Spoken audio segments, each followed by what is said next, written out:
ಬಾಯಲ್ಲಿ ಭೀಮವಾದ ಮನೆಯಲ್ಲಿ ಮನುವಾದ ಭಜನೆ ಮಾಡುವವರು ಅಂಬೇಡ್ಕರ್ ಅನುಯಾಯಿಗಳಾಗಲು ಸಾಧ್ಯವಿಲ್ಲ. ಅಂಥವರು ಬದುಕಿದ್ದು ಸತ್ತಂತೆ ಎಂದು ಮೈಸೂರಿನ ಉರಿಲಿಂಗ ಪೆದ್ದಿಮಠದ ಜ್ಞಾನಪ್ರಕಾಶ್ ಸ್ವಾಮೀಜಿಯವರು ಹೇಳಿದರು. ಅಂಬೇಡ್ಕರ್ ಅವರು ಒಂದು ಜಾತಿ ಒಂದು ಧರ್ಮದವರಿಗಾಗಿ ಸಂವಿಧಾನವನ್ನು ಬರೆದಿಲ್ಲ. ದೇಶದ ಪ್ರತಿ ಜಾತಿ ಧರ್ಮದ ಕಟ್ಟಕಡೆಯ ವ್ಯಕ್ತಿಯ ಸರ್ವತೋಮುಖ ಅಭಿವೃದ್ಧಿಗಾಗಿ ದೂರಾಲೋಚನೆಯಿಂದ ಸಂವಿಧಾನವನ್ನು ಬರೆದಿದ್ದಾರೆ ಎಂದರು.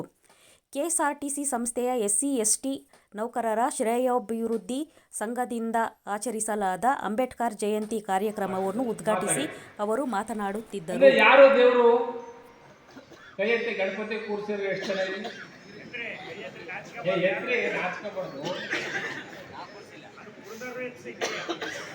ಕೂರಿಸಿದವರೇ ಬಂದಿರೋದಿಲ್ಲ,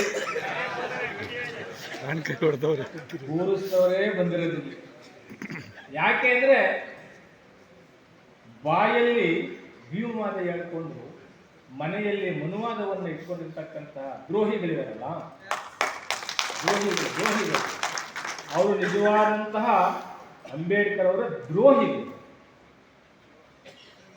ಬಾಯಲ್ಲಿ ಭೀಮವಾದವನ್ನು ಹೇಳಿ ಮನೆಯಲ್ಲಿ ಮನುವಾದವನ್ನು ಇಟ್ಕೊಳ್ತಕ್ಕಂಥ ನೀಚರು ಎಲ್ಲಿವರೆಗೆ ಬದುಕಿರ್ತಾರೆ ಅಲ್ಲಿವರೆಗೆ ಅಂಬೇಡ್ಕರ್ ಜೀವಂತ ಇರೋದಿಲ್ಲ.